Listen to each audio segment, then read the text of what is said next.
सुतं देवं कंसचाणूरमर्दनं देवकी परमानन्दं कृष्णं वन्दे जगद्गुरु गुरुर्ब्रह्मा गुरुर्विष्णु गुरुर्देवो महेश्वर गुरुर्साक्षात् परब्रह्म तस्मै श्री गुरुवे नमः। नारायणं नमस्कृत्यं नरं चैव नरोत्तमं देवीं सरस्वती व्यासं ततो जयमुदीरयेत् ततो जयमुदीरयेत्।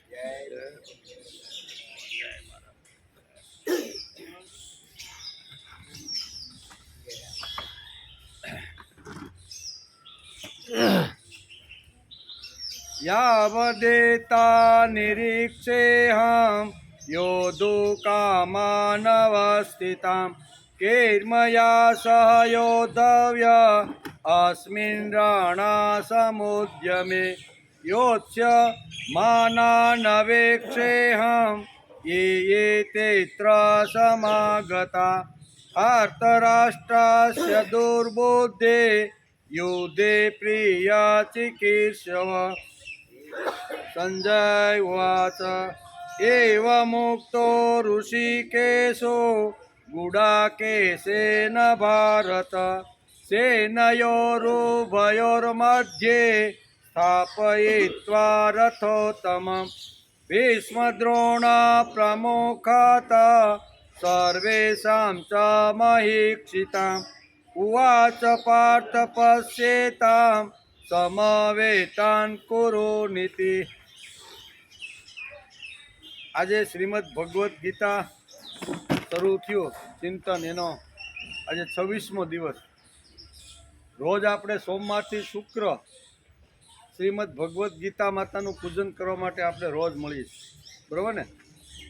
આ શું છે આપણું ભગવાન અને શ્રીમદ ભગવદ્ ગીતાનું પૂજન કરવા માટે રોજ આપણે સોમથી શુક્ર મળીએ છીએ।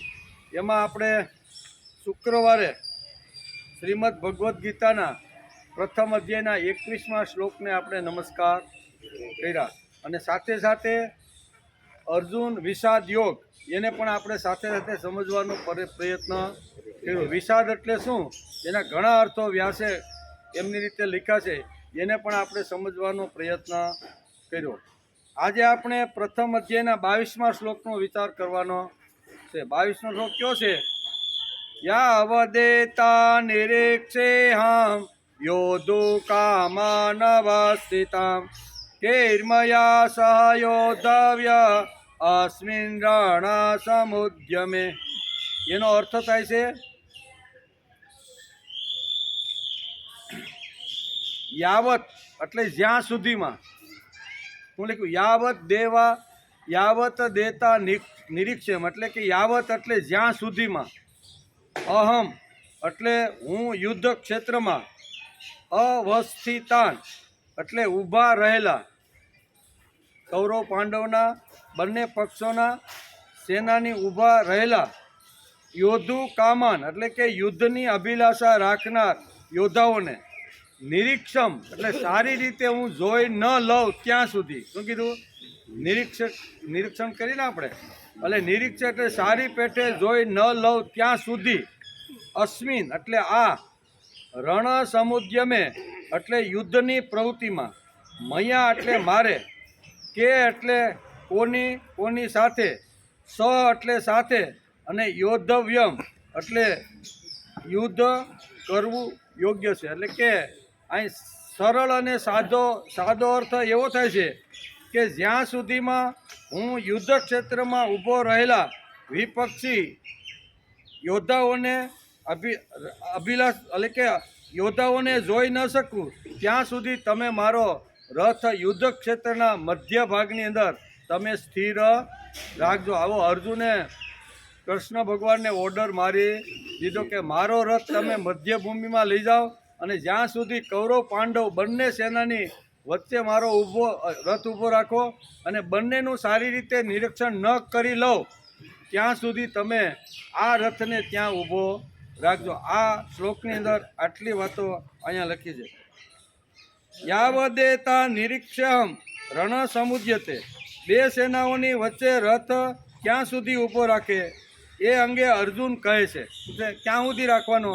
તો અર્જુને ભગવાનને કીધું કે યુદ્ધની ઈચ્છાને લઈને કૌરવ સેનામાં આવેલા સેનાપતિ જેટલા રાજાઓ ઊભેલા છે એ બધાને જ્યાં સુધી હું જોઈ ન લઉં ત્યાં સુધી આપ રથને ત્યાં જ ઊભો રાખો.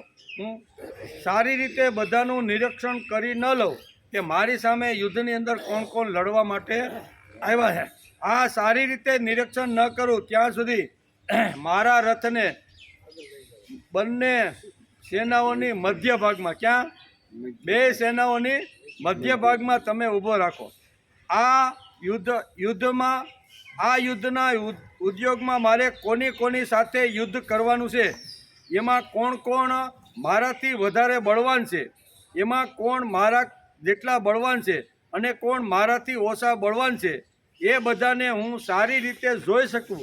તેથી મધ્ય ભાગની ક્યાં રાખવાનો? બરોબર, વચ્ચે રાખવાની વાત છે. એટલે વચ્ચે પાછું ભૂલાઈ ન જાય કે વચ્ચે બે સેનાની વચ્ચે મારો રથ એવી રીતે ઊભો રાખો કે મારા કરતાં બળવાન, મારા કરતાં સમકક્ષ અને મારા કરતાં ઓછા બળવાન કોણ કોણ આ યુદ્ધભૂમિની લડવા આવ્યા છે, મારા રથને તમારે ત્યાં વચ્ચેના ભાગમાં ઊભો રાખવાનો છે. આમ શેઠે ઓર્ડર માર્યો કોને? સારથીને. અહીં યોદ્ધુ કામાન પદથી અર્જુન કહી રહ્યા છે કે અમે તો સંધિની વાત ઘણી રીતે વિચારી હતી. શું કહે છે કે અમે તો સંધિ કરવા માટે ઘણી રીતે અમે પ્રયત્ન કર્યા હતા, પણ એમણે સંધિની વાત સ્વીકારી કેમ કે એમના મનમાં યુદ્ધ કરવાની વધારે ઈચ્છા છે. એટલે એમને હું જોઈ લઉં કે કેટલું બળ લઈને આ બધા યોદ્ધાઓ મારી સામે લડવા માટે આવ્યા, કેટલું બળ લઈને આવ્યા છે ને એ જરીક હું નજર કરી લઉં અને બધાને સારી પેઠે ન જોઈ લઉં ને ત્યાં સુધી તમારે રથ ઊભો રાખવાનો મધ્ય ભાગમાં. એટલે જૈન પરબરો મધ્ય ભાગમાં ઊભો રાખીને પછી પાંડવ સેનામાં આવતું નથી રહેવાનું. શું કહે છે? આવો ઓર્ડર કોને માર્યો? અર્જુનને. કોને માર્યો? સારથીને. સારથી કોણ છે? ભગવાન કૃષ્ણ. એટલે એનો આજે આપણે આ શ્લોકનો આજે આપણે વિચાર કરવાનો. એની સાથે સાથે વિષાદ, અર્જુન વિષાદ યોગ આપણે ગઈ શુક્રવારે જોતા હતા કે આપણે બધા અર્જુન કરતાં ઘણો બધો વિષાદ આપણી પાસે છે, પણ આપણો યોગ થતો નથી. એનું કારણ શું છે? કે આપણા વિષાદને આપણે ભગવાનની સાથે જોડતા નથી. ભગવાનની સાથે આપણું જે દુઃખ હોય, આપણી જે કાંઈ મનની કાંઈ અગવડતા હોય એ બધી જો આપણે ભગવાનની સાથે જોડી દઈએ તો અર્જુનનો જેમ વિષાદ યોગ થયો એમ આપણો પણ થઈ જાય. એટલે સાથે સાથે આ શ્લોકની સાથે આપણે વિષાદને પણ સમજવાનો પ્રયત્ન કરીએ છીએ.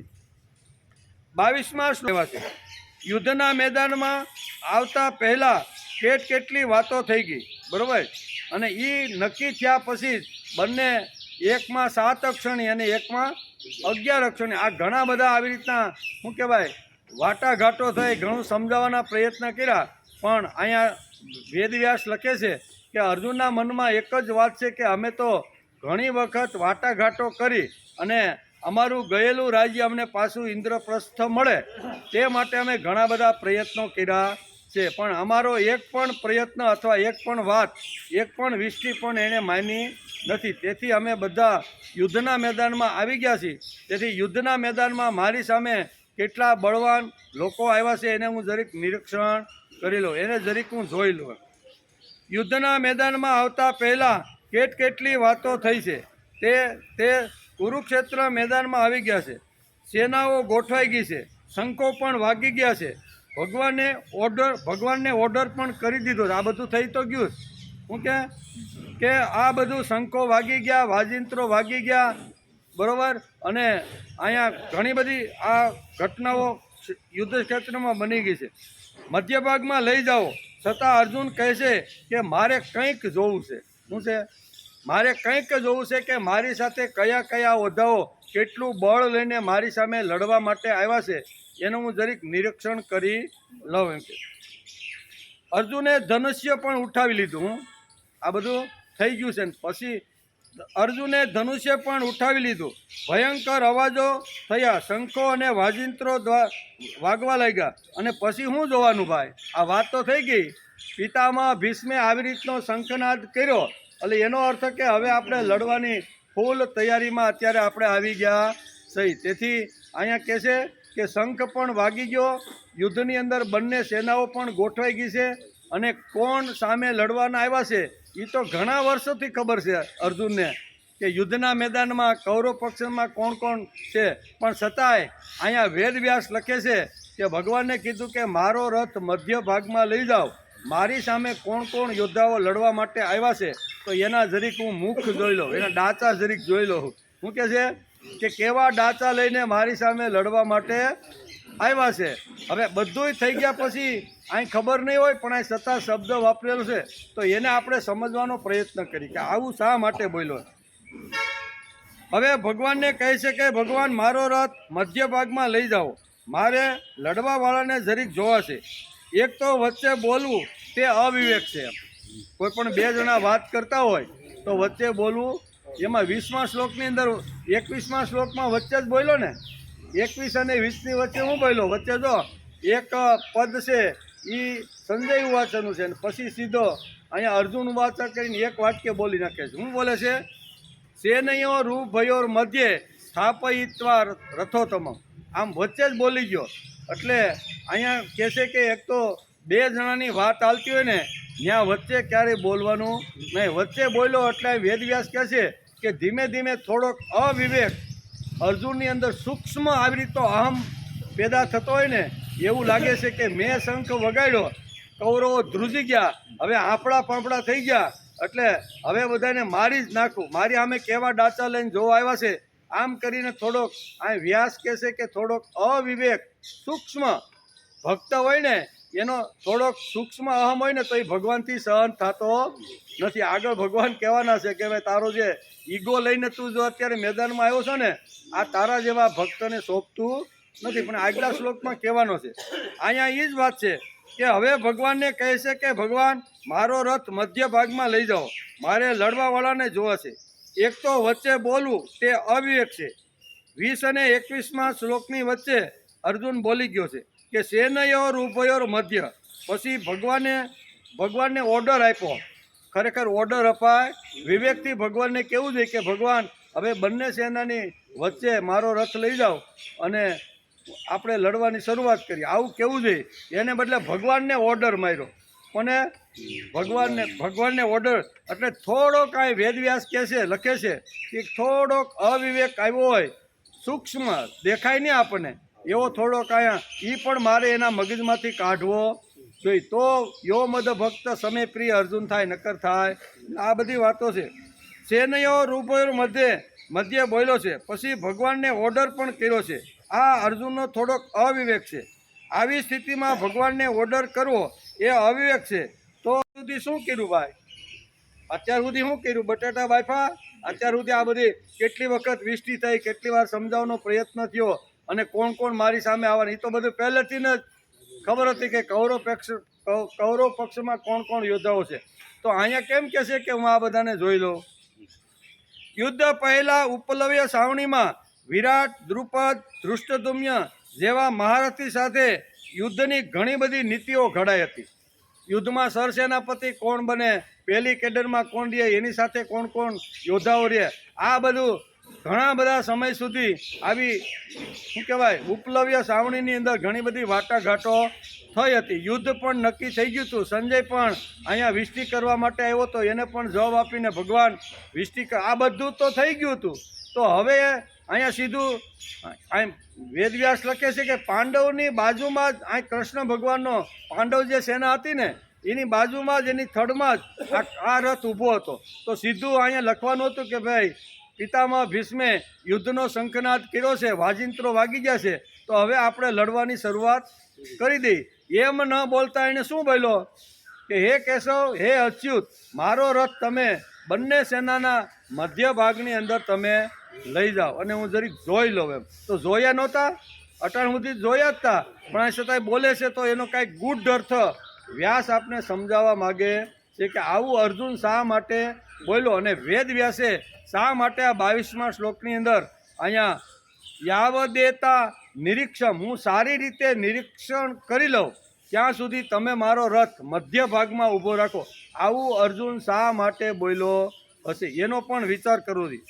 ભગવાન પણ પાંડવો તરફથી વિષ્ટિ કરવા ગયા, બરાબર. વળતા કર્ણને પણ સમજાવ્યો, સાવણીમાં બેસીને બધું ગોઠવાઈ ગયું, સરસેનાપતિ આવી ગયા, મેદાનમાં આવ્યા, શંખો વાગ્યા, વાજિંત્રો વાગ્યા અને શંખો પણ ઘણા ધણધણા નાખે કર્યા ઉઠાવ્યું. પણ હવે શું જોવાનું છે? તો ભાઈ આ બધું થઈ તો ગયું, પણ હવે જોવાનું શું છે ભાઈ?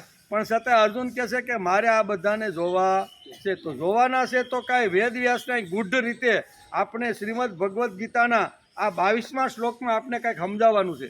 આ બધું કોના માટે છે? મારે એ લોકોને જોવાના છે. શું અર્જુન એ લોકોને ઓળખતો નહોતો? ઓળખતો તો હતો જ. હા, પિતામહ ભીષ્મ છે, દ્રોણાચાર્ય છે, કર્ણ છે, દુશાસન છે, દુર્યોધન છે, આને ઓળખતો નહોતો? એને ઓળખતો તો હતો, પણ છતાંય શબ્દ વાપરે છે કે આ બધા મારી સામે કોણ કોણ આવ્યા છે ને એને બધાને હું જોઈ લઉં. તો સ્થૂળ સેનાની નિરીક્ષણની વાત નથી અહીં. કેવી સ્થૂળ સેનાની નિરીક્ષણની વાત નથી અહીં. વેદવ્યાસ આપણે ગુઢ અંદર થોડાક લઈ જવા માગે છે. મારે એ લોકોને જોવા છે. પાંડવની સેના તો અર્જુનની બાજુમાં ઊભી હતી, તો લડવાની શરૂઆત જ કરવાની હોય, તેમાં વળી મધ્ય ભાગમાં જવાની શું જરૂર? પાંડવોની બાજુમાં જ ભગવાને રથ ઊભો રાખી દીધો હતો. એક બાજુ સામે કૌરવ સેના હતી, શંખ વાગી ગયા તો હવે મંડો તીર એકાબીજા છોડવા, ખેવાય ને ખેવાય, અહીં ખેહા નહીં. શું કર્યું? મારો મધ્ય ભાગની અંદર મારો રથ તમે આવું બોલ્યો છે. તો લડવાની શરૂઆત જ કરવાની હોય, તેમાં વળી મધ્ય ભાગમાં જવાની શી જરૂર હતી? આ એક મોટો પ્રશ્ન છે આપણા માટે. ખૂબ મોટામાં મોટો પ્રશ્ન હોય તો આપણા માટે આ છે. કૌરવની સેના જોઈ લેવી હતી, પણ મધ્યમાં શા માટે? એમ કૌરવની સેના જોઈ લેવાની તો મધ્યમાં જ શા માટે? અહીંયા વેદવ્યાસ લખે છે મધ્યમાં શા માટે? પ્રશ્ન છે. આવું શા માટે બોલે છે? મધ્યમાં લઈ જાઓ એવું અર્જુન શા માટે બોલ્યો? જૂના કાળની વાત છે. છોકરાના લગ્ન, ચાંદલા ચૂંદડી, એકવાર જમણવાર થઈ ગયું હોય, બધું નક્કી થઈ ગયું હોય, બરાબર ને? જૂના કાળમાં. અત્યારે તો ખુલ્લા મોઢે લગ્ન કરે છે એટલે આ બધું કાંઈ આવે નહીં. પણ જૂના આપણે બધા જ્યારે પરિણા ને ત્યારે બધા મોટો ઘૂમટો રાખવાનો, પછી માથે પાછું ઓલી મોતીનું હોય ને એ પણ રાખવાનું, એટલે ઉડે નહીં એમ બધું. આ બધું મોડિયો કહે ને શું કે મોડિયો, આ બધું જૂના કાળમાં હતું એમ. એટલે આ દ્રષ્ટાંત સમજાવીને આપણે વેદવ્યાસ કહેવા માગે છે કે જૂના કાળની અંદર છોકરા છોકરી બંનેના લગ્ન નક્કી થઈ ગયા, 2-3 વાર જમણવાર પણ ગોઠવાઈ ગયું, છોકરો છોકરી ફરવા પણ ગયા, આ બધું થઈ ગયું અને કંકોત્રીઓ છપાઈ ગઈ, કંકોત્રીઓ લખાઈ ગઈ, જ્યાં જ્યાં સગા સંબંધીને મોકલવાની હતી ત્યાં બધી મોકલાઈ ગઈ. સગા સંબંધી પણ બધા ધીમે ધીમે કોઈ માંડવાના દિવસે ને કોઈ વરવિવાહના દિવસે આવવા માંડ્યા. અહીંયા ગણપતિનું સ્થાપન પણ થઈ ગયું. કેવું? ગણપતિ બાપાનું સ્થાપન પણ થઈ ગયું, મંડપ રોપાઈ ગયો અને વરવિવાહ પણ થઈ ગયા. ગામને અને સગા સંબંધીને ઠાઠ મારથી અહીંયા જમાડવામાં આવ્યા. બીજે દિવસે સગા સંબંધીઓને લઈને 3-4 બસમાં ભરી અને જાન લઈને જવાનું હતું. જાન પણ તૈયાર થઈ, 3-4 બસ બંધાઈ ગઈ અને વાજતે ગાતે ગીત ગાતા ગાતા જે ગામની અંદર જાન લઈને જવાનું હતું ત્યાં જાન પણ પહોંચી ગઈ. સામેથી લોકોએ આવી રીતનું હામૈયું કર્યું, વધામણા કર્યા, બધું જ થઈ ગયું અને ઉતારે ચા પાણી નાસ્તા જે કાંઈ હતું એ પણ થઈ ગયું. અને પછી અહીંયા વરઘોડો કાઢવાનો હતો. વરઘોડો કાઢ્યો, વરરાજો ઘોડા ઉપર બેઠો અને વાજતે ગાતે ગીત ગાતા ગાતા અહીંયા મંડપની અંદર આવે છે. મંડપની અંદર આવ્યા અને શાંતિથી ખુરશી ઉપર બેઠા. ગોર બાપાએ કીધું, શું કીધું? ગંગા સિંધુ સરસ્વતી ચ યમુના ગોદાવરી નર્મદા કાવેરી સરયો મહેન્દ્ર તનયા શર્મણ્યવતી વેદિકા ક્ષિપ્રા વેત્રવતી મહાસુર નદી ખ્યાતા જયા ગંડકી પૂર્ણ જલે સમુદ્ર સહિતા કુર્યા સદા મંગલમ. મંડપ મધ્યે કન્યા પધરાવો સાવધાન, આવા મંત્રો પણ બોલાય. જ્યાં કન્યા મંડપમાં આવી અને વરરાજો પછી હળવેકથી એમ કહે છે કે હવે મારે કન્યાનું મોઢું જોવું, જરી ઘૂમટો ખોલો. તો કેવું લાગે? તો અત્યાર સુધી શું કર્યું ભાઈ? અત્યાર સુધી બેના સંબંધ થયા, ફરવા માટે ગયા, એક બબે વાર જમણવાર એકાબીજાને ઘેરે થઈ ગયા, સગા સંબંધી આવ્યા, એને પણ છોકરા છોકરીને બધાને જોયા, બધું નક્કી થઈ ગયું. માંડવો નકાણો, ગણપતિના આવી રીતનું પૂજન વિધિ થઈ, વાતે ગાતે ગામવાળાને જમાડ્યા, જાન લઈને ગયા, બરોબર. હામે ઘણું બધું કર્યું ને. અને ફરવા ગયા હતા ત્યારે એને મોઢું નહીં જોયું હોય? જોયું જોઈ ને.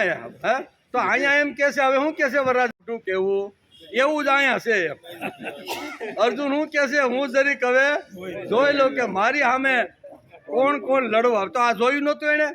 વિષ્ટિ કરવા માટે ગયા હતા, ઘણી બધી યાતનાઓ કે અમારું ગયેલું રાજ્ય પાછું આપી, ઘણું બધું થયું એમ. તો હવે અહીંયા અર્જુન આવીને કહે છે કે હે ભગવાન, મારો રથ મધ્ય ભાગમાં લઈ જાઓ. મારી સામે આ લડવા માટે આવ્યા છે ને, એ કેટલા બળવાન છે, મારા જેટલા શક્તિશાળી છે કે મારા કરતાં ઓછા શક્તિશાળી છે, આનું જરીક મારે મોઢું જોવું છે. એ કે જેમ કન્યાને વરરાજો કે એ એક કેવી વાત કહેવાય.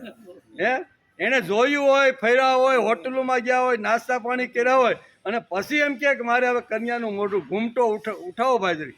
એવો જ પ્રશ્ન અહીંયા થાય છે કે ભાઈ આટલું બધું થઈ ગયા પછી હવે ઘૂમટો જોવાનો હોય કે 4 ફેરા ફરીને કન્યાને લઈને ઘેરે આવવાનું હોય? ઘેરે જ લાવવાની હોય ને. આટલું બધું થઈ ગયા પછી એમ. તો અહીંયા પણ એવું જ છે.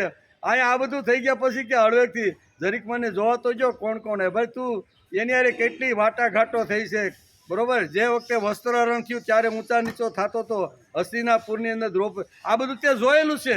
અને તને ખબર છે કે મારા વેરીઓ કોણ છે, બરોબર. 1 ઇંચની પણ જમીન આપવાની જેણે વાત નથી કરી એને તું ઓળખતો નથી. પણ છતાં અહીં ભગવાનને ઓર્ડર મારે છે કે મારે આના ડાચા તો જોવા છે કે આ મારી સામે કોણ કોણ લડવા માટે આવ્યું. એટલે આ પ્રશ્ન અહીં ઊભો થાય. નહીંતર આવી રીતનો આ પ્રશ્ન વેદવ્યાસ લખે નહીં કે આટલું બધું તૈયારી થઈ ગયા પછી શું ભાઈ? પછી તો એને 4 ફેરા ફરી લેવા જોઈએ અને પછી પરણીને ઘેરે શાંતિથી સંસારની શરૂઆત કરવી જોઈએ. એમ આ બધાને મારીને હસ્તિનાપુરની ગાદી ઉપર બેસી અને રાજ્ય શરૂ કરવું જોઈએ. આ જ કરવાનું હતું. પણ અહીં કે જરીક જોઈ લો એમ. એટલે કૌરવની સેના જોઈ લેવાની હતી, પણ મધ્ય ભાગમાં શા માટે? પ્રશ્ન છે આવું શા માટે મધ્યમાં લઈ જાઓ, બરોબર ને? તે આપણે જોવાનો પ્રયત્ન કર્યો. એવું જ અર્જુન કહે છે કે ભગવાન યાવત દેતા નિરીક્ષહમ, આવો શબ્દ અહીં વાપર્યો છે. હું કે હે ભગવાન યાવત દેતા નિરીક્ષમ, જ્યાં સુધીમાં હું આ યુદ્ધ ક્ષેત્રમાં ઊભા રહેલા આ કૌરવ પક્ષના યોદ્ધાઓ શું અભિલાષા રાખીને આવ્યા છે, હું તરીકે એને જોઈ લો, જરીક એનું મોઢું તો જોઈ લો. અને મોઢા તો તે કેટલી વાર જોયા છે બધાના. તો હવે તારે મોઢા જોવાની શું વાત છે ભાઈ? હવે તો શંખ વાગી ગયા, વાજિંત્ર વાગી ગયા, બધા યુદ્ધની ઈચ્છાથી આમ થનગણી રહ્યા છે. તો હવે લડાઈ ચાલુ કરવાની. પણ એમ કીધું નહીં. મધ્ય ભાગમાં પાછો વેદવ્યાસે શ્લોક શું આપ્યો છે? મધ્ય ભાગમાં, વધારે નહીં ઓછું, સેન્ટરમાં, બરોબર. અને પિતામહ ભીષ્મ અને દ્રોણાચાર્ય મધ્યની અંદર ઊભા છે એના સેનાની, બરોબર. એ મધ્ય ભાગની અંદર મારો રથ જોઈ લો એટલે હું કૌરવ સેનાને બધી સારી રીતે જોઈ લો. એવું જ અર્જુનનું થયું છે કે આ યુદ્ધ પ્રવૃત્તિમાં મારે કોની સાથે યુદ્ધ કરવું યોગ્ય છે તે હું સારી રીતે નિરીક્ષણ કરી લઉં. ત્યાં સુધી મારો રથ તમે ત્યાં ઊભો રાખો. યુદ્ધ કોની સાથે કરવું છે તે શું અર્જુનને ખબર નહોતી? ખબર તો હતી જ તે, પણ છતાંય બોલો. અરે કેટલા સમયથી વાજા વાગતા હતા. હું વાજા વાગીએ કેટલા સમયથી વિષ્ટિઓ આતે છે સમજાવવાનો પ્રયત્ન ઘણી બધી આવી રીતનું કર્યું. સંજય પણ આવ્યો, અહીંથી ભગવાન પણ ગયા, ઘણું બધું થયું. તો એને ખબર નહોતી? ખબર જ હતી. કેટલા સમયથી વાજા વાગતા હતા, કોની સાથે લડવાનું છે એ પણ અર્જુનને ખબર હતી. ભીષ્મ, દ્રોણ, કૃપાચાર્ય, કર્ણ, દુર્યોધન, શકુની, દુશાસન, શું આ અર્જુન કોઈને ઓળખતો નહોતો?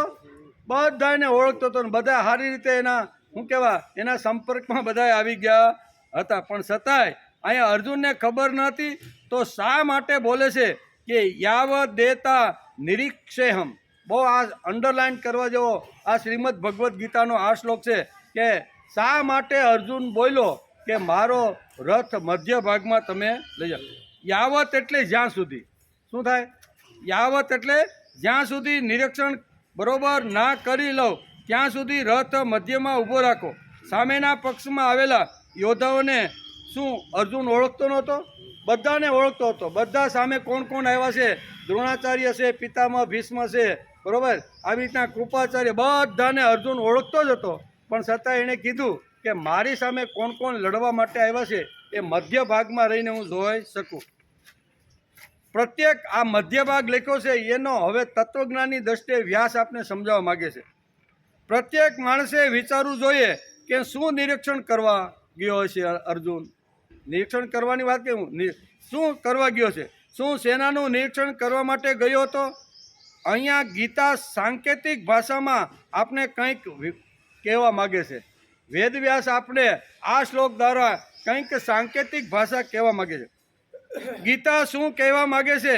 મારે પણ જીવનમાં મધ્યમાં રહીને કશુંક નિરીક્ષણ કરવાનું છે. આપણે પણ 100 વર્ષ છે, એમાં મધ્યમાં કયું આવ્યું? 50-51 વર્ષ આવ્યો ને એટલે મધ્ય ભાગ આવ્યો. અહીં કહે છે શ્રીમદ ભગવદ્ ગીતા આપણે વેદવ્યાસ, અહીંયા શું અર્જુનને ખબર નહોતી? બધી જ ખબર હતી, પણ અહીં મધ્ય ભાગ વાપરે છે એ આપણને ઉદ્દેશીને વાપરે છે કે પ્રત્યેક માણસનો જે મધ્ય ભાગ હોય છે ને 100 વર્ષનો, એ 50-51 મધ્ય ભાગ કહેવામાં આવે છે. બરોબર શબ્દ જ વાપર્યો છે કે મધ્ય ભાગમાં, આડો નહીં, આગળ નહીં, પાછળ નહીં, મધ્ય ભાગ વાપર્યો છે. એટલે ગીતા શું કહેવા માગે છે? મારે પણ જીવનમાં મધ્યમાં રહીને કશુંક નિરીક્ષણ કરવાનું છે. મધ્યમાં આવ્યા પછી માણસે નિરીક્ષણ કરવાનું છે કે 50 વર્ષ મારા જે ગયા છે એમાં મેં શું કર્યું, શું કમાયું, કેટલું ગુમાવ્યું, અને ગુમાવ્યું છે તો કેમ ગુમાવ્યું છે, કમાયું છે તો કેવી રીતનું કમાયું છે, તો હવે જે કમાવેલું છે એને મારે કેવી રીતનું આગળ લઈ જવાનું, આ બધો મધ્ય ભાગમાં માણસે વિચાર કરવાનો છે. તેથી વેદવ્યાસ અહીં બહુ સરસ રીતે એક એક શબ્દ શ્રીમદ ભગવદ્ ગીતામાં જે મૂક્યો છે ને એ વેદવ્યાસે વિચારીને મૂક્યો. આડું હવળું ન કહેતા મધ્ય ભાગ શબ્દ વાપર્યો છે. મધ્ય ભાગ એટલે આપણો આપણા જેવા જીવને કહેવા માટે અહીંયા કહે છે. બે સૈન્ય ઊભા છે. આપણા જીવનમાં પણ કેવા ઊભા છે? બે સૈન્ય, દેવાસુર સંપત્તિ. એક બાજુ દેવો છે અને એક બાજુ અસુરો છે. દેવો અને દાનમાં ઊભા હોય ને એમાં આપણે એની અંદર વચ્ચે ઊભા છીએ કે મારે કયું સ્વીકારવું, કેના પક્ષમાં જવું, કેવી રીતનું જવાનું, એ માણસે આ મધ્ય ભાગની અંદર. આપણા જીવનમાં પણ બે સૈન્ય છે અને તે સતત લડી રહ્યા છે. બે સૈન્યની વચ્ચે હું તટસ્થ રહેવો જોઈએ. શ્રેય અને પ્રેય, આ બે ભાગ છે. કેવા? એક બાજુ શ્રેય છે અને બીજી બાજુ પ્રેય છે, અને વચ્ચે હું ઊભો છું. હવે શ્રેય એટલે માણસનું પોતાનું આધ્યાત્મિક કલ્યાણ. કેવું? આધ્યાત્મિક કલ્યાણ, સાંસ્કૃતિક કલ્યાણ, વૈદિક કલ્યાણ મારું શેમાં છે? એક બાજુ એ છે. અને પ્રેયની અંદર મને ભૌતિક પદાર્થો વધારે મળે, સુખ સગવડતાના સાધનો મળે, એના માટે પ્રેય શબ્દ છે. અને અહીંયા શ્રેય શબ્દ છે એ આપણા આત્માના કલ્યાણ માટે આ શબ્દ છે. શ્રેય અને પ્રેયની વચ્ચે આપણે બધા ઊભા છીએ. ક્યાં? શ્રેય અને પ્રેયની અંદર. શ્રેયને વધારે સમય આપવાનો, શ્રેય માટે વધારે કામ કરવાનું કે પ્રેય માટે કરવાનું? મધ્ય ભાગમાં આવ્યા પછી માણસે આ વિચાર કરી લેવો જોઈએ. એમ કે એટલે કે શ્રેય અને પ્રેય આ બે સૈન્ય સતત લડી રહ્યા છે. આમાં બિલકુલ મધ્ય ભાગમાં ગયા વગર આપણે વિચારી શકવાના નથી. મધ્ય ભાગમાં જાવ તો જ શ્રેય અને પ્રેય માટે વિચાર આપણે કરી શકશું. શ્રેય અને પ્રેય એક મને ગમે છે અને બીજું મારે કરવાનું છે. શ્રેય એટલે કરવાનું અને પ્રેય એટલે મને ગમે છે. બધા ભૌતિક સાધનો તો ગમે ને, ઘરે મોટર હોય ગમે કે નહીં, મોટો બંગલો હોય ગમે કે નહીં, સરસ મજાનું ફાર્મ હાઉસ, એને શું કહેવાય? આ બધું પ્રેયને ગમે છે. પ્રેયની અંદર જે જીવ છે એને આ બધું મને ગાડી જોઈ, મને બંગલો જોઈ, મને સારા યુવાન દીકરાઓ જોઈ, આ બધું જોઈ, એટલે પ્રેયને એ ગમે છે. અને શ્રેય તો કરવાનું આવે. કલ્યાણ જો આપણે કરવાનું હોય ને તો એના માટે પ્રયત્ન જરૂર. મધ્યમાં ગયા વગર આપણે વિચારી નહીં શકીએ. તેથી અર્જુને કહ્યું કે બિલકુલ મધ્ય ભાગમાં લઈ જાઓ. શું કીધું? ભગવાને કીધું બિલકુલ મારો રથ મધ્ય ભાગમાં તમે લઈ જાઓ, મારો રથ મધ્ય ભાગમાં લઈ જાઓ. તેથી બંને સેનાને સારી રીતે જોઈ અને નિરીક્ષણ કરી શકું કે મારે શ્રેયમાં જવાનું છે કે પ્રેય કરવાનું છે, મારું કલ્યાણ શેમાં છે એ મને પોતાને ખબર નથી. પણ તમે એકવાર આ રથને તમે ત્યાં લઈ જાઓ. બંને સૈન્યની બહાર મધ્યમાં જઈને જોવું છે. પાંડવ સૈન્યને તો અર્જુન ઓળખતો હતો. મધ્યમાં જવાનું અર્જુન જો કહેતો હોય તો એ આપણે સમજવું. બંને સેનાની મધ્યમાં લઈ જાઓ એ જો અર્જુન બોલ્યો હોય તો એના માટે આપણે કંઈક વિચારવું જોઈએ કે શા માટે બોલ્યો છે. ગીતા દ્વારા અર્જુન જો આપણને કંઈક કહેતો હોય તો આપણે સમજવું જોઈએ કે આપણે શ્રેયના પક્ષમાં રહેવું છે કે પ્રેય તરફ વળવાનું છે. બે સેના તો ઊભી જ છે, શ્રેય અને એક બાજુ કલ્યાણ છે. એમાં નિસ્વાર્થ ભાવ છે, કોઈ પણ પ્રકારની અપેક્ષા રાખ્યા વગરનું અહીંયા જે કામ છે એના માટે કલ્યાણ શબ્દ છે. અને મને કાંઈક મળે એના માટે જો હું પ્રયત્ન કરતો હોય તો એ પ્રેયનો માર્ગ છે. મારે પ્રેયનો માર્ગ સ્વીકારો કે શ્રેયનો માર્ગ? આ મધ્ય ભાગની અંદર 51 વર્ષની ઉંમર થાય ને એટલે વચ્ચે આવીને માણસે વિચાર કરવો જોઈએ કે હજી કદાચ અહીંયા શ્રેયના માટે કામ ન કર્યું હોય તો હજી તો ઘણા બધા વર્ષો મારા બાકી છે, તો એની અંદર માણસે કરવાનો વિચાર કરવો જોઈએ. તેથી કહે છે ગીતા દ્વારા આપણે આ સમજાવે છે. જો શ્રીમદ ભગવદ્ ગીતાનું આખું અધ્યયન કરશું તો ગીતા આપણને શ્રેય અને પ્રેય વિચારો માટે મજબૂર કરી દે. જો આના માટે થોડું કરશે, ગીતા આપણને જગાડશે અને એ ચેતનવંતા આપણે બનાવશે. આપણે ગીતા જાગૃત કરી દેશે.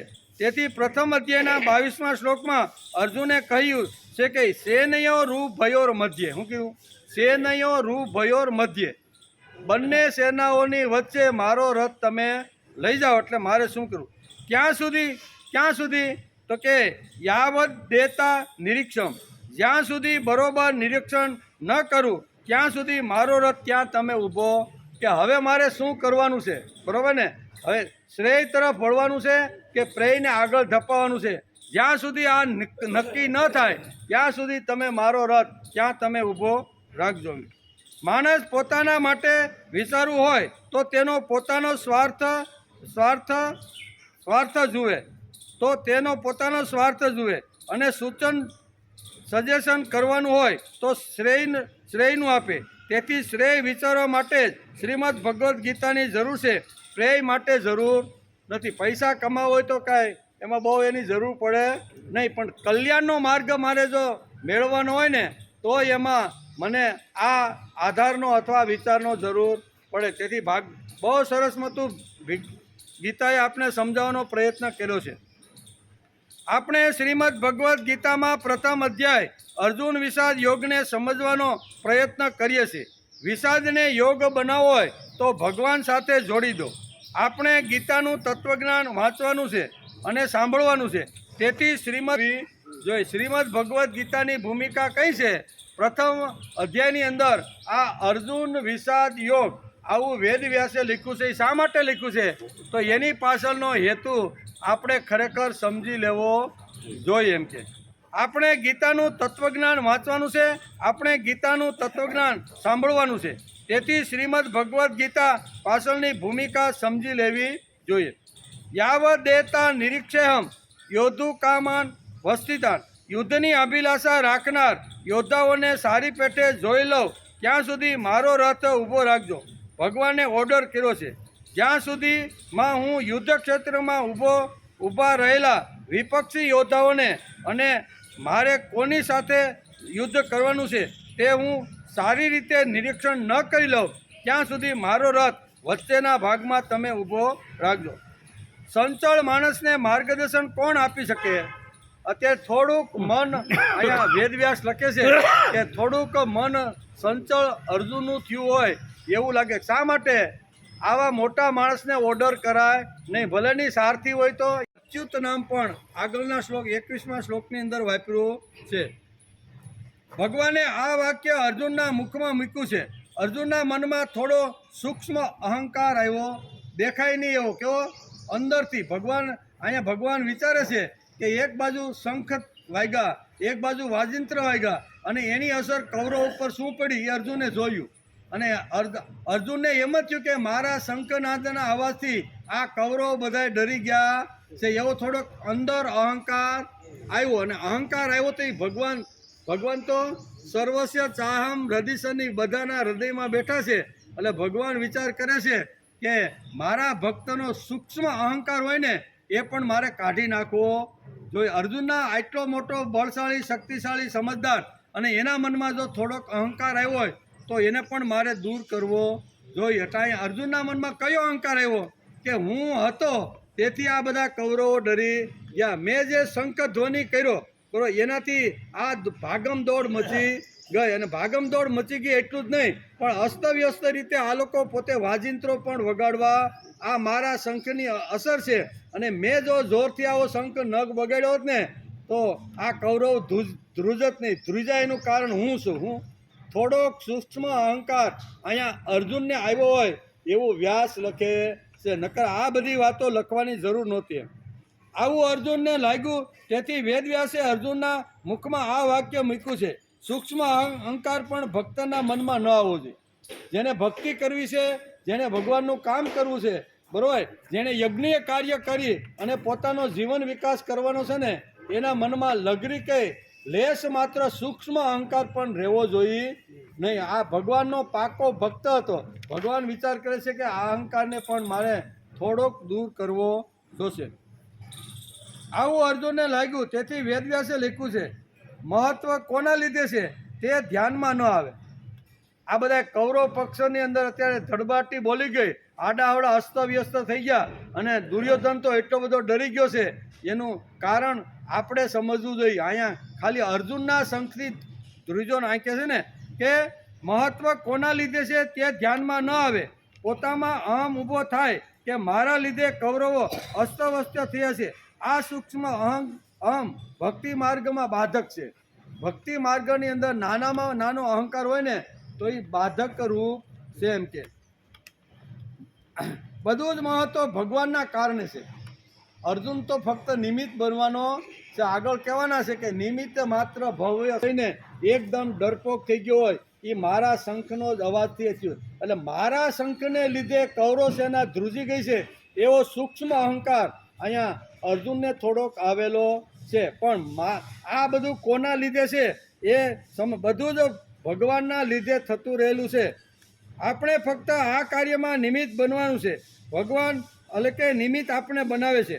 અહીંયા અર્જુન થોડો સંચલ થયો છે. કેવો? થોડોક સંચલ થયો છે અને થાય.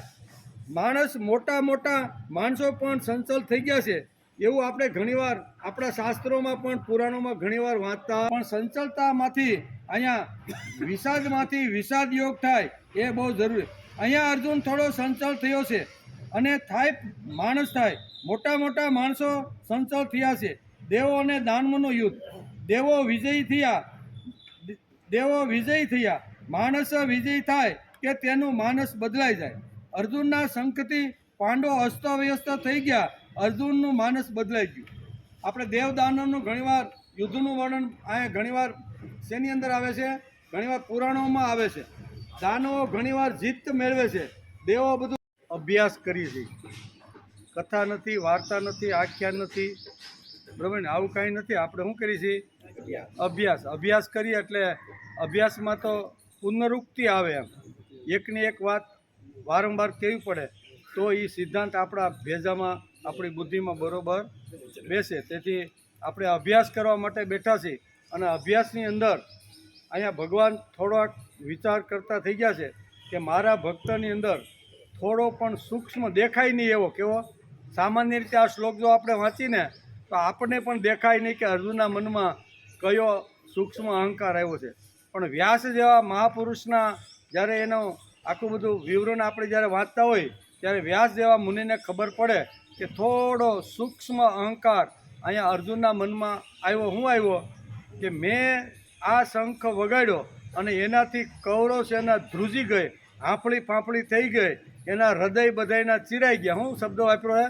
આગળ આપણે જોયું ને કે આવી રીતના શંખોથી જે ધ્વનિ થયો ને એનાથી અહીંયા કૌરવના હૃદય બધાયના ચીરાઈ ગયા છે. એટલે અર્જુનને લાગ્યું શું કે મેં શંખ ફૂંક્યો એનાથી કૌરવ પક્ષના યોદ્ધાઓના બધાયના હૃદય ચીરાઈ ગયા છે. એટલે ભગવાન વિચાર કરે એટલું તો કે તો કાંઈ વાંધો નહીં, પાછો ભગવાનને ઓર્ડર મારે છે. વિવેકથી કહે તો કાંઈ વાંધો નહીં, પણ વિવેક ચૂકી ગયો છે. થોડોક કાંઈ વ્યાસ લખે છે કે અર્જુન થોડોક વિવેક ચૂકી ગયો છે અને ઓર્ડર જેમ વાણોતર જેમ શું કહેવાય શેઠને ઓર્ડર મારે ને એવો ઓર્ડર માર્યો. એમ શેઠને ઓર્ડર માર્યો કે મારો રથ તમે મધ્ય ભાગમાં, જે વિવેકની વાત હોય છે એ અહીં કહે છે. આ શ્લોકમાં થોડોક સૂક્ષ્મ અહમ અહીંયા ઈગો આવ્યો હોય એવું લાગે છે. એટલે ભગવાન કે આ અમને પણ મારે દૂર કરવો.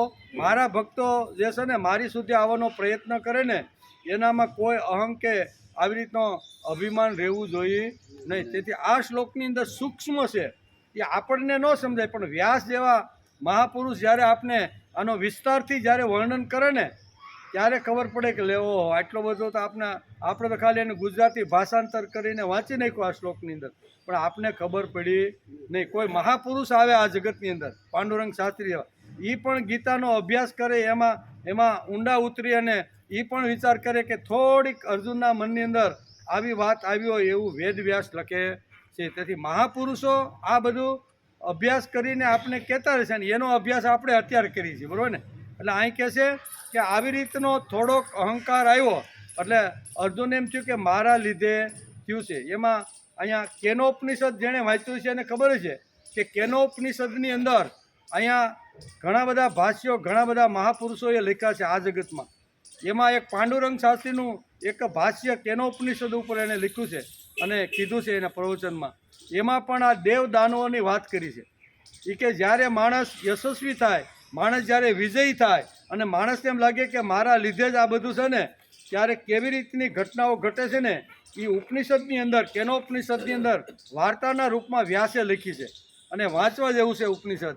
એમાં બહુ સરસ રીતે અહીંયા પાંડુરંગ શાસ્ત્રીએ પોતાના પ્રવચનમાં કેનોપને કીધું કે દેવ અને દાનવો જ્યારે યુદ્ધ કરતા હતા ત્યારે ઘણીવાર દેવો હારી જતા હતા, પરાજિત થતા હતા. ભગવાન પાસે ગયા, ભગવાન બ્રહ્માને કીધું કે ભગવાન કંઈક ઉપાય બતાવો. ભગવાન એને બધા ઉપાયો બતાવ્યા ને એ ઉપાય પ્રમાણે ફરીથી દેવ દાનવોનું યુદ્ધ થયું અને એમાં અહીંયા દેવોનો વિજય થઈ જાય છે. દેવોનો વિજય થયો પછી દેવોને એમ થયું કે આ યુદ્ધ તો અમે અમારા બાહુબળથી, અમારી શક્તિથી, અમારી અક્કલ હોશિયારીથી આ દાનવોને અમે હરાવી અને સ્વર્ગનું રાજ્ય અમે પાછું લઈ લીધું છે. એટલે આ રાજ્ય જો પાછું આપણે આવી ગયું હોય તો એનો ઉત્સવ પણ કરવો જોઈએ. શું કહેવું? આપણે આટલા મોટા વિજયી થયા છીએ, દાનવોને ભોંય ભેગા કરીને સત્તા આપણે હાંસલ કરી લીધી છે, તો હવે આપણે એક મોટો ઉત્સવ કરવો જોઈએ. એમ કરી અને સ્વર્ગની અંદર ખૂબ મોટો ઉત્સવ થાય. મોટા જે લોકો હતા ને એ બધાને આમંત્રિત કરે છે કે તમે અમારી સભાની અંદર આવો. અને સભાની અંદર ઠાઠ માઠથી બધા જે વૈભવ સંપન્ન જે બધા લોકો હતા ને એવા બધાને ઇન્દ્ર રાજાએ આમંત્રિત કરીને બધાને સભાની અંદર બોલે કે અમે કેવી રીતના વિજયી થયા છે ને એ સાંભળવું હોય ને તો તમે અમારી સભામાં આવો. આમ કરી અને બધા આમંત્રિત સ્વર્ગની ઠાઠ માઠથી મોટું સ્ટેજ બનાવ્યું. આબેહૂબ બધા તોરણ બોરણ એટલું બધું આબેહૂબ કર્યું ને. અને ઇન્દ્ર અહીંયા ખુરશી ઉપર સત્તા ઉપર બેઠો છે. આજુબાજુમાં બધા દેવો હોય છે, દેવો અગ્નિ હોય છે, વાયુદેવ બધા દેવો બેઠા હોય છે. અને એમાં પોતે શરૂઆત કરીએ કે આજે આપણે એક મહાન યુદ્ધની અંદર મહાન વિજય પ્રાપ્ત કરીને આવ્યા છીએ.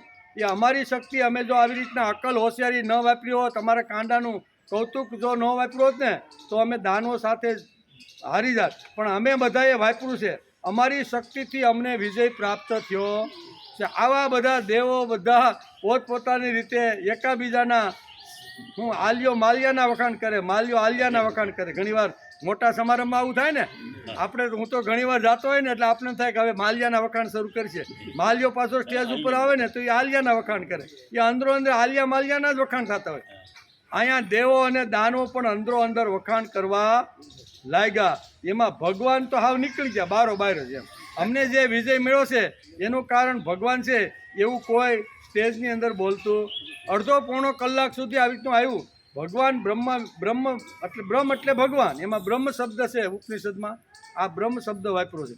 એ બ્રહ્મને વિચાર થાય છે કે જેના લીધે જેની શક્તિથી આ વિજય પ્રાપ્ત થયો છે એ શક્તિને તો કોઈ યાદ કરતું નથી. પોતે એમ કે અમારી અક્કલ હતી, અમારી પાસે હોશિયારી હતી, અમારી પાસે એટલું હતું, આમ એટલે અમે થયા છીએ. એમાં મારું નામ તો ક્યાંય આવતું નથી. પછી ભગવાન વિચાર કરે છે કે હવે આવડા મોટા માણસો કદાચ થોડી નાની એવી ભૂલ કરે તો એ દેવો કહેવાય ને, એને સુધારવી તો જોઈએ. એટલે ઘણીવાર ભૂલ કરી બેસે, એ કાંઈ ન કરે એવું નહીં.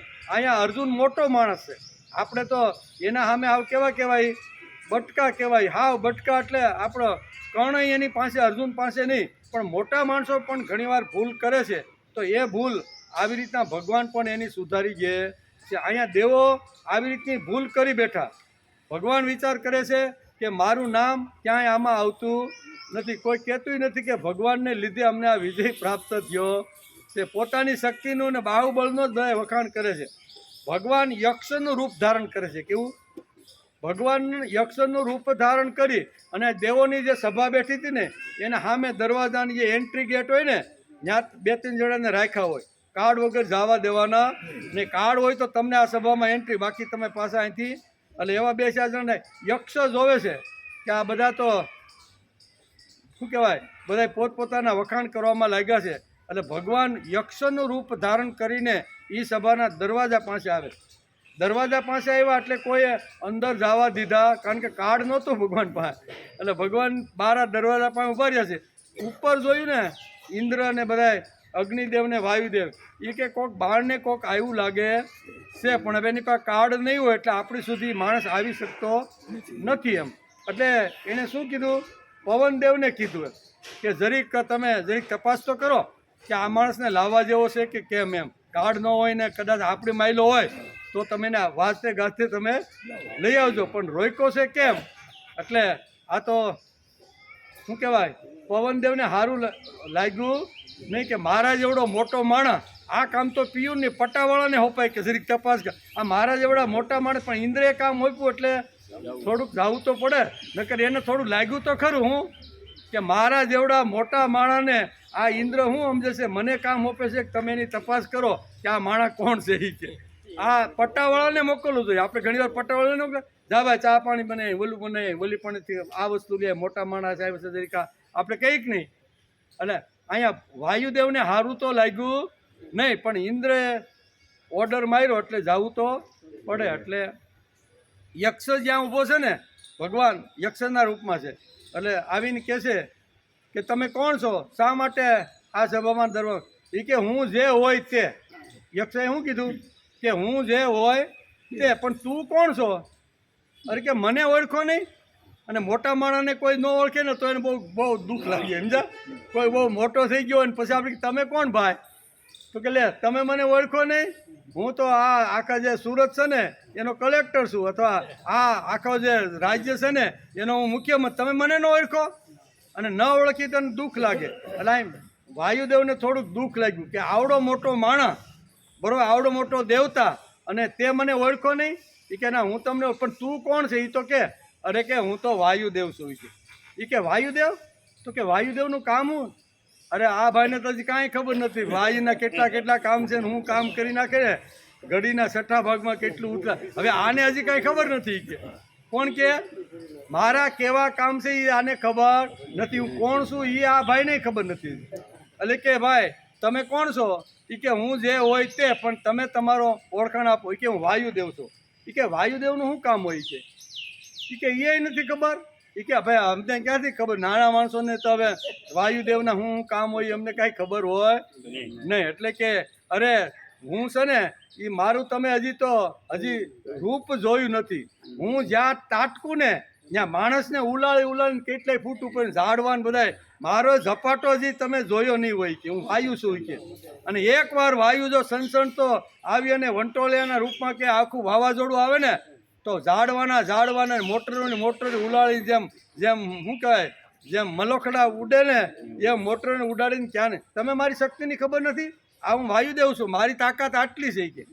કે આટલી બધી તાકાત એ તો મને ખબર નહોતી.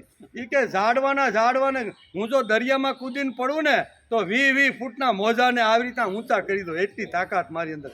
અને કોઈ ખેતરમાં પડ્યો હોય, કોઈ બિલ્ડિંગમાં પડ્યો હોય ને તો એ બિલ્ડિંગના પણ ભૂકા બોલાવી દો. પતરાને તો ક્યાંના ક્યાંય ઉડાડી. તમને મારી શક્તિની ખબર નથી? એ કે સારું તમારી શક્તિ આટલી બધી છે. બોલો ભગવાન કહે છે આટલી શક્તિની મને ખબર નથી, પણ તમારી અંદર આટલી શક્તિ છે એની ખાતરી હું? એ કે તમે તો મોટે બોલો છો, મને તો કાંઈ ખબર નથી. તમે તો તમારી આંખે રાખો છો મોટી.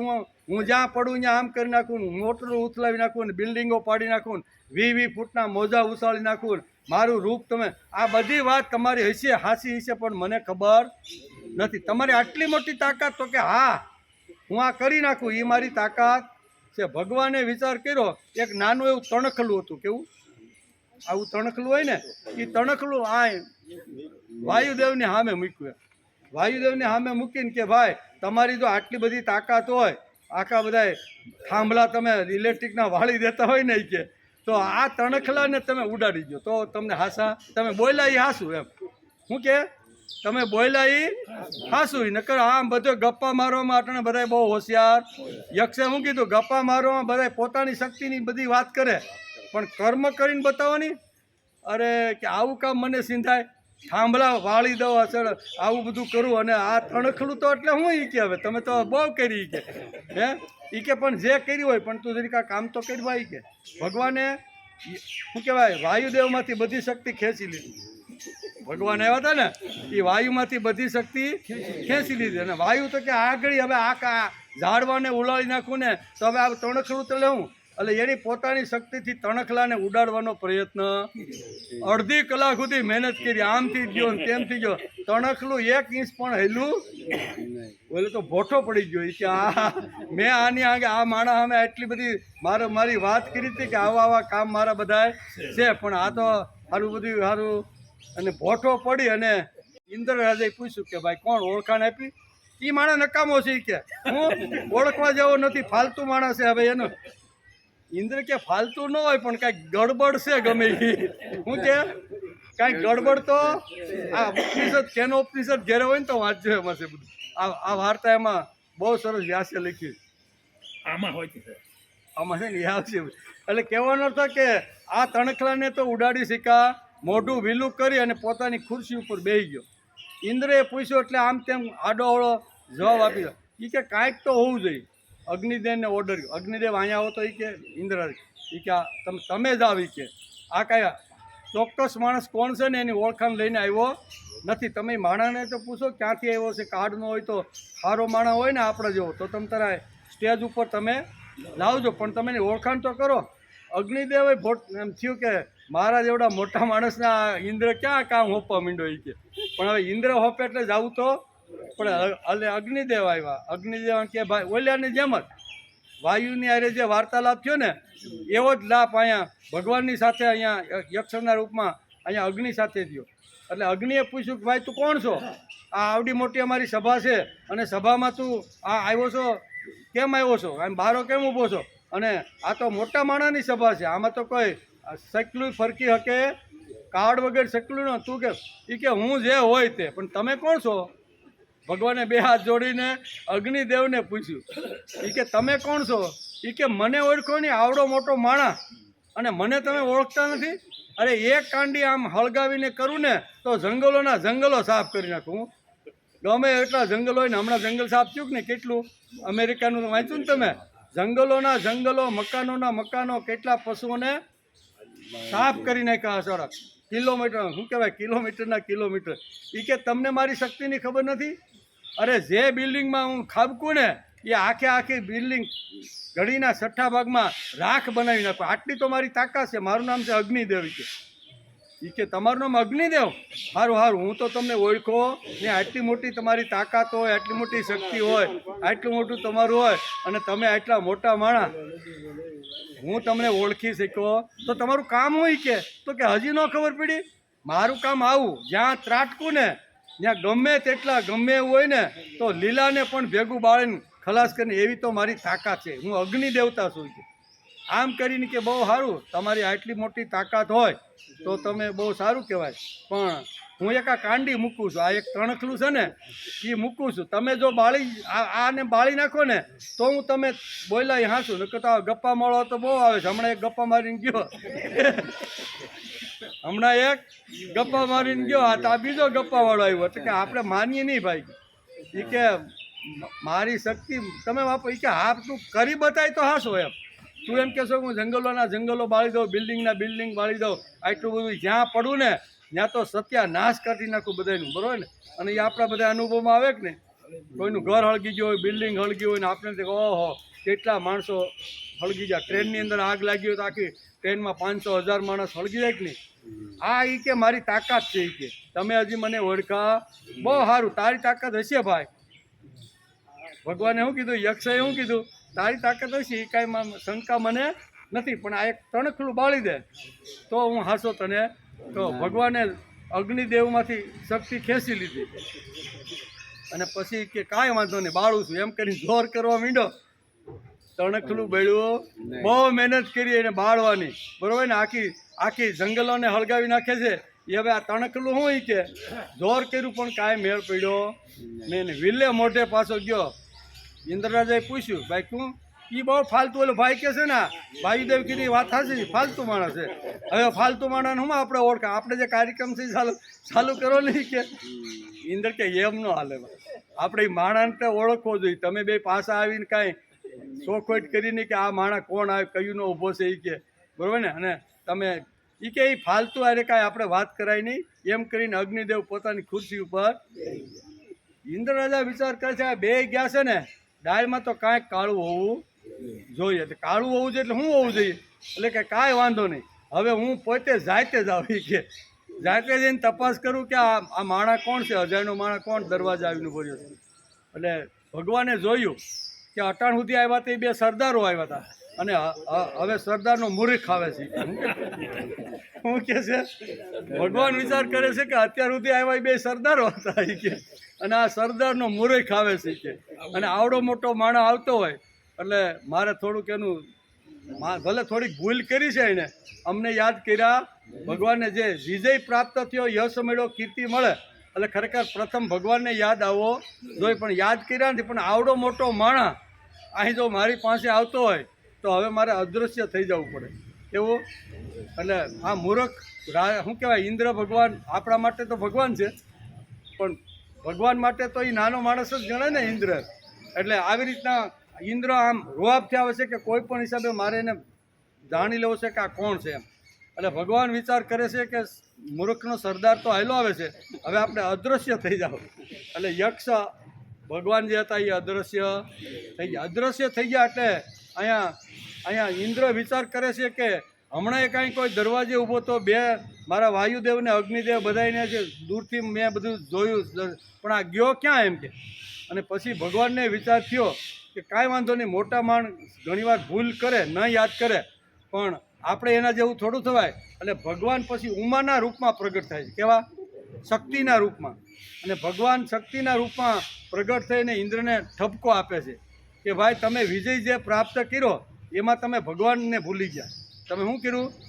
ઉમા કહે છે એને કે તમે ભગવાનને ભૂલી અને તમે બધા એકાબીજાના વખાણ કરવા લાગ્યા કે અમારા દ્વારા આ વિજય પ્રાપ્ત થયો છે. સંપત્તિ મળીને એ અમારી બાહુબળ અને શક્તિથી મળી. આમ તમે અંદરો અંદર આવી રીતના કર્યા, મારું સ્થાન કોઈ જગ્યાએ તમારા શું કહેવાય સભામાં ક્યાંય રાખ્યું નહીં, મને કોઈ યાદ કર્યો નહીં.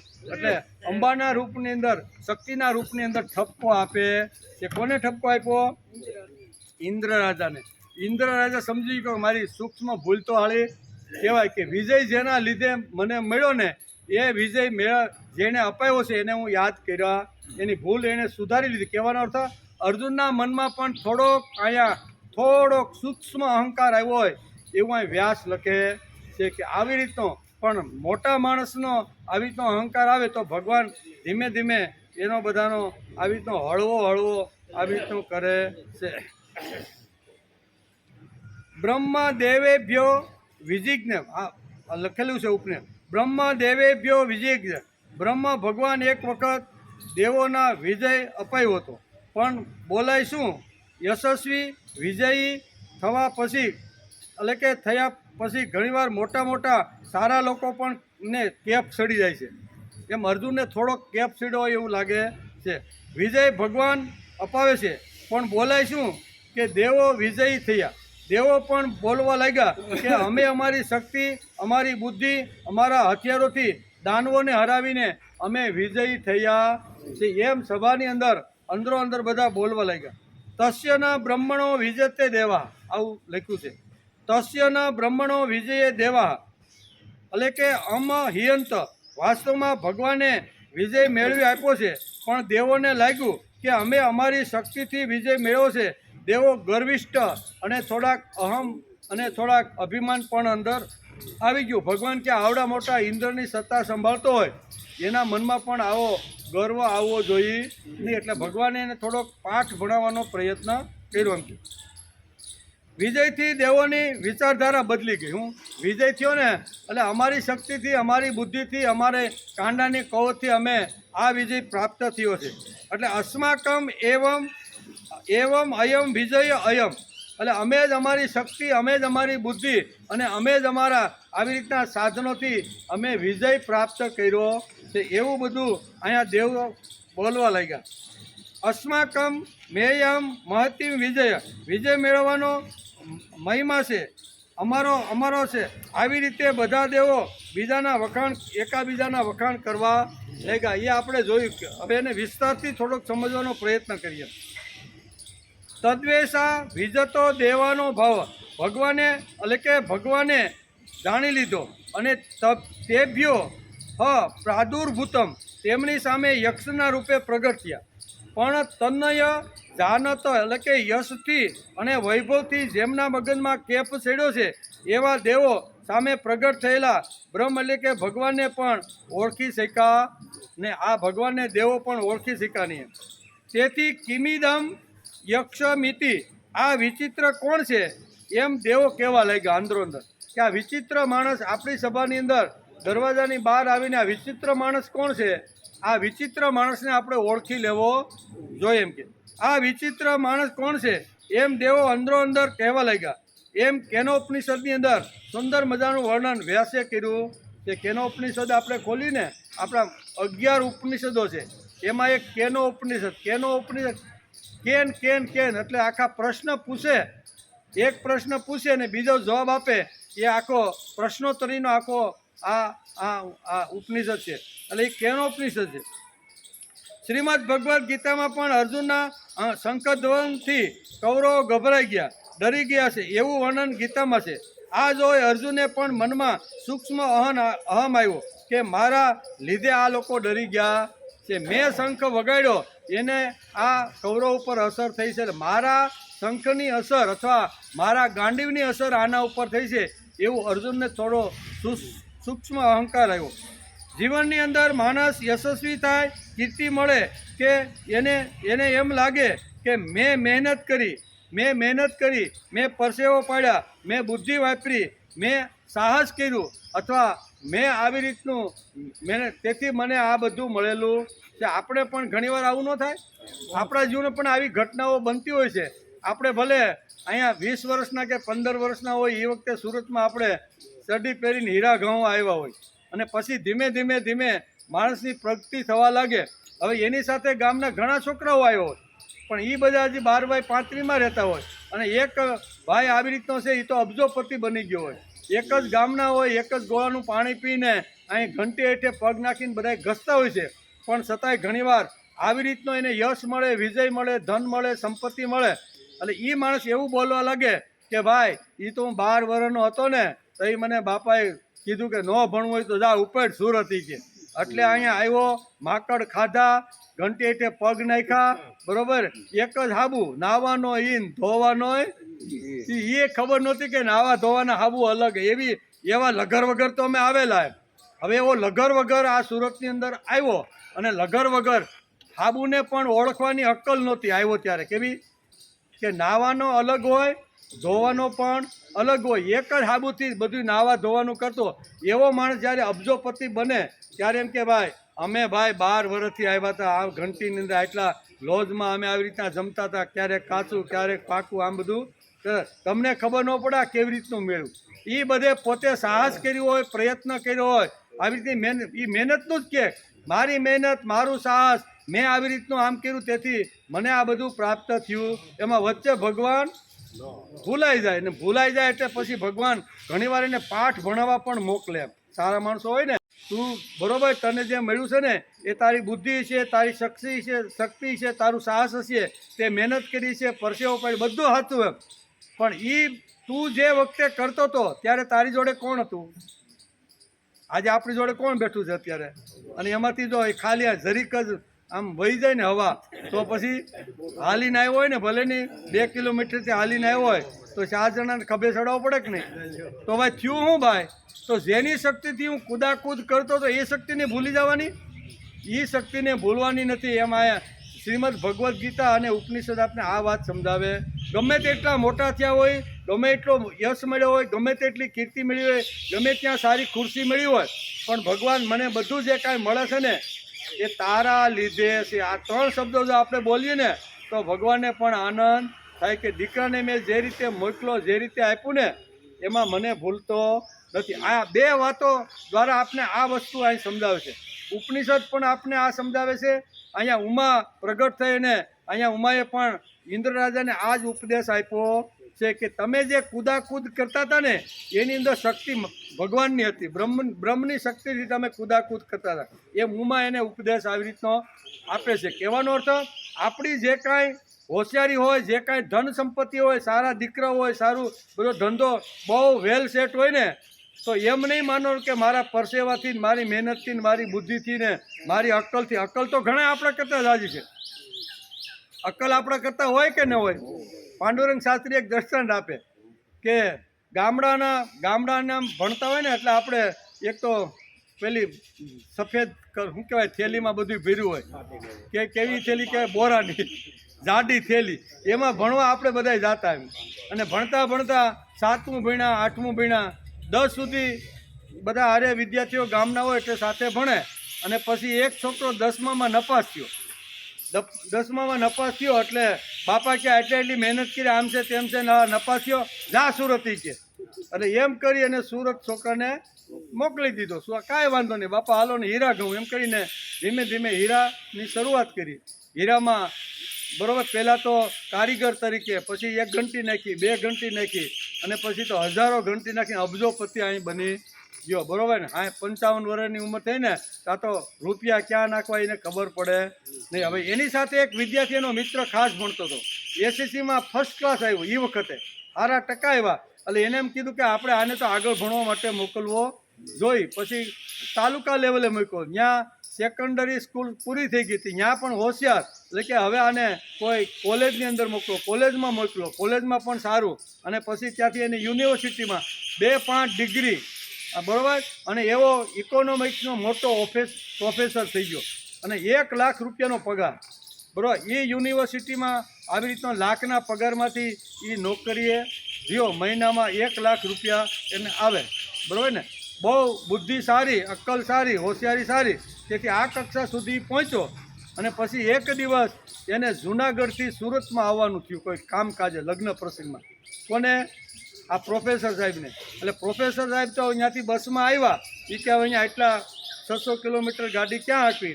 એમ બસમાં આવ્યા. બસમાં આવી અને જ્યાં ઉતરવાનું હતું ઉતર્યા, નાહ્યા ધોયા, અને જે જગ્યાએ જવાનું હતું ને એ બસ સ્ટેન્ડ પાસે જઈને ઊભા રહ્યા. સિટી બસની રાહ જોઈ કે આ બસ ઠેઠ મને અહીંથી ઠેઠ ભેંસુ સુધી લઈ જવાની છે. ઉતરા વરાછામાં, નાહી ધોઈને તૈયાર થઈને બસ સ્ટેન્ડે જ્યાં BRTSની બસ હતી ત્યાં ઊભા રહ્યા. સ્ટેન્ડની અંદર ઊભા હતા અને ત્યાં એક 5 કરોડની ગાડી લઈને એક ભાઈ ત્યાંથી પસાર થયા.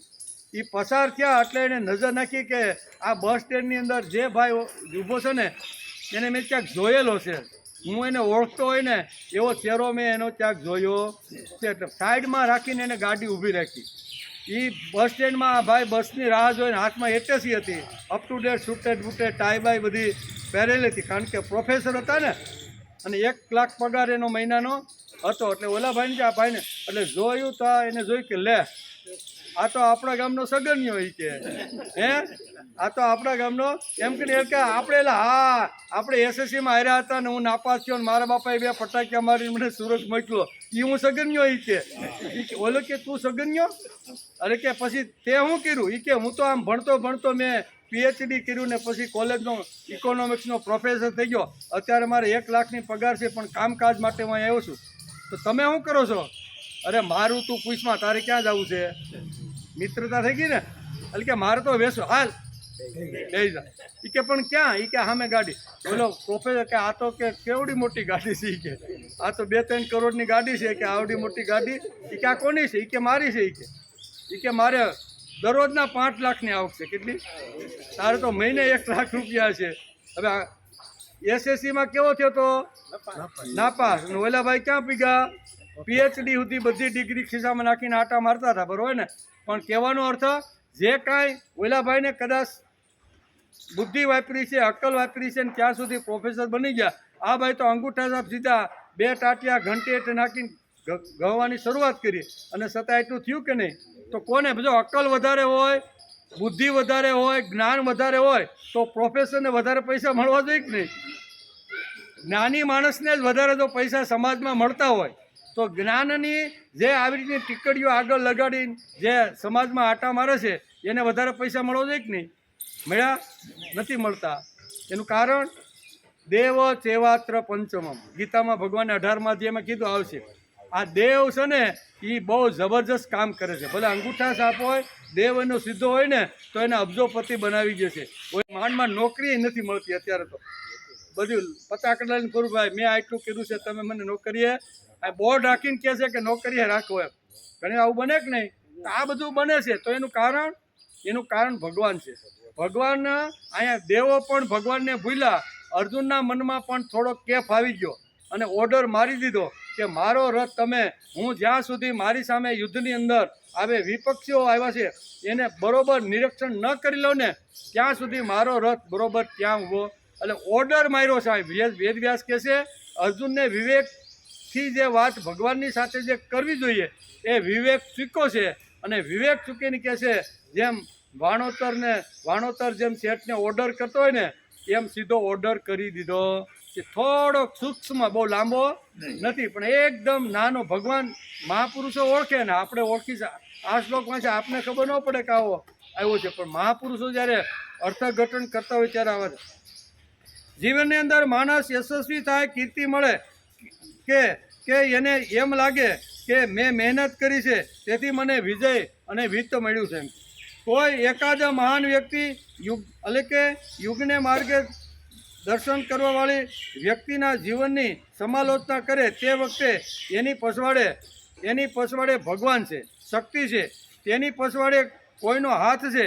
તેથી તેને વિજય, ધન, કીર્તિ, યશ જે કાંઈ મળે છે ને આપણે જે કાંઈ મળે છે એનું કારણ આપણી પાછળ કોઈ મહાન શક્તિ કામ કરતી રહેલી છે. યશની પાછળ ભગવાન છે એવી વાત જ કોઈ કરતું નથી. શું કહેવાય, દેહોની સભાની અંદર આપણે જે યશ મળ્યો, વિજય મળ્યો, અત્યાર સુધી હારતા હતા ને હવે વિજય થયા તો એની પાછળ ભગવાનનો હાથ છે એવું એકેય દેવ બોલતા નથી. યશની પાછળ ભગવાન છે એવી વાત કોઈ દેવતા કરતા નથી. એ જોઈને ભગવાનને કેટલી અકળામણ થતી છે. આ જોઈને ભગવાનને અકળામણ થાય ને કે જેના મેં આ લોકોને વિજય આપવા માટે શક્તિ બધી અંદર આપી, એની શક્તિથી વિજય થયા પણ મારું તો કોઈ ભાવ પૂછતું નથી. એમ પણ આવી રીતનું ઘણીવાર થાય. બાપ ઘણી બધી સંપત્તિ આપી અને દીકરાને ધંધામાં મોકલે, છોકરો પણ સારો એવો ડેવલપ કરે ને અબજો રૂપિયા કમાય, બરાબર, અને પછી બાપને જ ભૂલી જાય તો બાપને કેટલું દુઃખ લાગે કે જ્યારે કાંઈ નહોતું, જ્યારે આટા મારતો તો 2-3 ઠેકાણે કરજ કરીને આવ્યો ને એ બધું મેં ભર્યું અને ફરીથી લાઈને લાવવા માટે મેં એને કરોડ રૂપિયા આપ્યા અને એને હિસાબે આજે 2-4 ફેક્ટરીનો માલિક થઈને બેઠો છે. અને એ જ છોકરો જ્યારે બાપને ન પૂછે ત્યારે બાપને કેટલું દુઃખ થાય. એવું દુઃખ ભગવાનને થયું છે. તેથી ભગવાન યક્ષનું રૂપ ધારણ કરી અને અહીંયા દેવોને પાઠ ભણાવવા માટે આવ્યા છે. એમ અર્જુનને પણ ભણાવવાના છે આગલા શ્લોકોની અંદર. આગલા શ્લોકોની અંદર બહુ સરસ રીતનો અહીંયા ભગવાન એને પાઠ ભણાવવાના છે. આજે આપણે અહીંયા 22મા શ્લોકને નમસ્કાર કર્યા.